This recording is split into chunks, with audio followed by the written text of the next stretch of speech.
What's going on, everyone? It's the Fantasy Football Almanac, back at it with another fantasy football video. Today we're going to be discussing 5 running backs not to panic on. And if you're lucky, maybe at the end of the video, we throw in a 6th bonus player. Maybe he's a running back, maybe he's not, we'll see.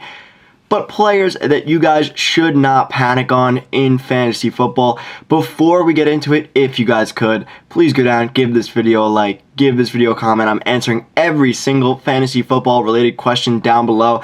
Whether you guys have buy low candidates, sell high candidates, trades you guys want to talk to me about, anything, more than happy to hear it. And subscribe to the channel if you guys do enjoy this content. You can always change your mind later. Turn that notification bell on. With that out of the way, let's hop right into our first player. Alright, so the first player I want to talk about is Christian McCaffrey. Now, Christian McCaffrey, a guy I was not expecting to talk about unless he got injured in a do not panic on list. But here we are, Christian McCaffrey dropping 14 points in week 1. A lot of Christian McCaffrey managers are worried here. It's not Christian McCaffrey's normal 25 plus point outing here. He did only have 10 carries and 5 targets. I mean, that's still 15 total touches. That's still a fine workload here, but not a normal Christian McCaffrey workload. But to counter that, I do want to remind you guys, Christian McCaffrey in 2019 putting up 2,400 total yards from scrimmage and 19 touchdowns. This guy can absolutely do it on the ground. Yes, he had an inefficient day. Yes, he is still getting used to this new offense with Baker Mayfield coming in and everything like that. But at the same time, we've seen Christian McCaffrey produce week in and week out. He is not at an age cliff yet. Only 26 years old, been in the league for 5 years here. So I'm really not too worried about Christian McCaffrey. I do not think anyone should be here. Do not go out and trade Christian McCaffrey unless you are getting either Jonathan Taylor in return or Saquon Barkley. There are very few players I would go out there and trade Christian McCaffrey for unless you are worried about injuries. But at the same time, I don't think playing fantasy football with fear is very smart. So I would not go and trade Christian McCaffrey under any circumstances unless you're getting multiple first-round picks in Dynasty or you're getting a Jonathan Taylor level prospect. And if that's the case, then, why not, I guess. But at the same time, don't trade Christian McCaffrey here. He still is one of the most valuable fantasy assets and will bounce back and put up his normal 25-plus point weeks. The next guy we're going to be talking about here is Derrick Henry. Derrick Henry, a guy people are scared of because he only put up 8 fantasy points, 1 target, no receptions. But that's not what we're looking at here. What we chase in fantasy football for running backs is volume. So the question is, did Derrick Henry get the volume? And the answer is yes, a resounding yes. Guy had 21 carries for 82 yards. Yes, he was inefficient. He didn't really get any of those breakaway runs, but that's how Derrick Henry makes his money. He's a running back that can take a ball to the house. If Derrick Henry takes a ball to the house, he's getting a 60-yard touchdown. That's 12 fantasy points in one play. That's what he does. So, well, yes, he did only have 8 fantasy points. I would like to remind everyone what happened last year. Derrick Henry started off the season with 9 fantasy points, doing very similar things, 17 attempts for 58 yards compared to now his 21 attempts and 82 yards this year. Yes, he was a little bit more involved in the receiving game, getting 4 targets for 3 receptions, but at the same time, still a very comparable fantasy outing, 9 points to 8 points. And then Derrick Henry really went on a tear here. We have 45 points, 20 points, 25 points, 31, 35. You get the deal. It's Derrick Henry. The point is, don't be worried on Derrick Henry because he has bad weeks. He is prone to having down weeks because he's a run-only running back. He's not somebody who's going to be used in the receiving game. So while his floor is lower than some other running backs, his week-to-week ceiling is incredibly high because he can have those 60-yard touchdowns. And when he does, you're going to be very happy as a fantasy manager.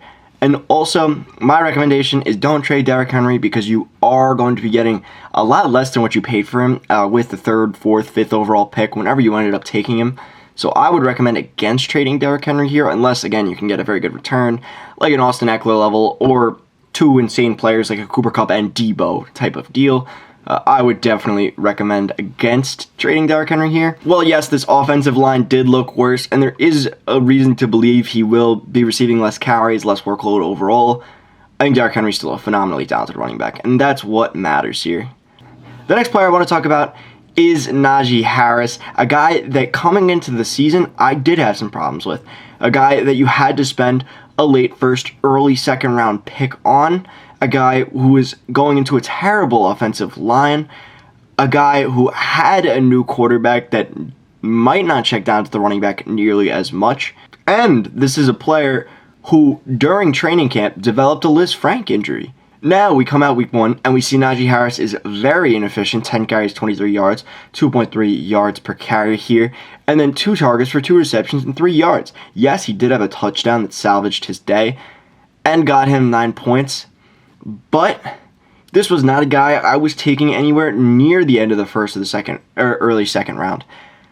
But at the same time, this is still Najee Harris, still a guy that should be way more heavily utilized in the receiving game of the offense once Mitch Trubisky starts to develop chemistry with him, or once Kenny Pickett comes in, he's going to be checking down to the running back more. And also, they are 100% going to be running the ball more. They pretty much need to. I mean, we saw how ineffective their offense was through Mitch Trubisky in week 1. It was pretty much all the defense putting the team on their back here. So, while I don't think Najee has the same ceiling of other guys going around him, like a Saquon Barkley, he does have a pretty stable floor that I think he will be able to achieve most weeks. Yes, it was bad for him week 1, but if you trade him off this week 1 performance, you are not going to get anywhere near what you deserve for a guy like Najee Harris. The one thing I will say is if I were a Najee Harris owner, unlike the past 2 people I've talked about, unlike CMC, unlike Derrick Henry, I would go out and pick up Jaylen Warren here, because you do want to back him up in case he reactivates the foot injury, in case the Liz Frank injury is hampering him a tiny bit. Because if that's the case, they will give him the rest he needs. He was a high pick, a hot commodity in the draft, and they do really like Najee, so they will give him the time he needs if he needs it here. So I would recommend picking up Jaylen Warren, but Najee Harris, not a player I would panic on because he will be getting the volume in future weeks here. The next player I want to talk about here is Travis Etienne. Travis Etienne, I think a guy getting a lot of hate and a lot of scare. And yes, there is good reason for it, but I'm here to tell you it is not time to panic yet on Travis Etienne. And the reason why is because of the Travis Etienne, James Robinson splits here. Travis Etienne in the offense, 51% snap share, his first NFL game ever. James Robinson, 49%. Well, yes, James Robinson did demand more of the carries, 11 to 4 split. Travis Etienne looked really good with the few carries he had and was able to generate a breakaway run. And also, Travis Etienne, well, on the stat sheet, it doesn't look like he was the goal line back here, not having a touchdown. Well, James Robinson had 2. On the 3-yard line, he did receive a pass from Trevor Lawrence that easily would have gotten into the end zone had he not dropped it. Yes, this may create a tiny bit of trust issues with the coaching staff, but Travis Etienne is a guy who scored 78 touchdowns in college. This is not a guy you have to be worried about getting into the end zone. This is an absolute touchdown machine here. I personally would not be scared at all about Travis Etienne, and if you don't own Travis Etienne in your league, I would absolutely go out and trade for him.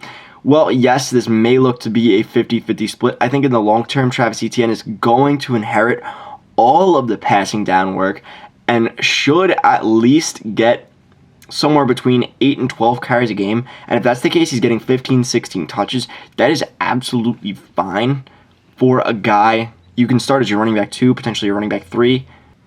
Now, one of the last guys I want to talk about, a guy I actually am a little bit concerned with, but not a guy I would necessarily hit the panic button on yet, is David Montgomery.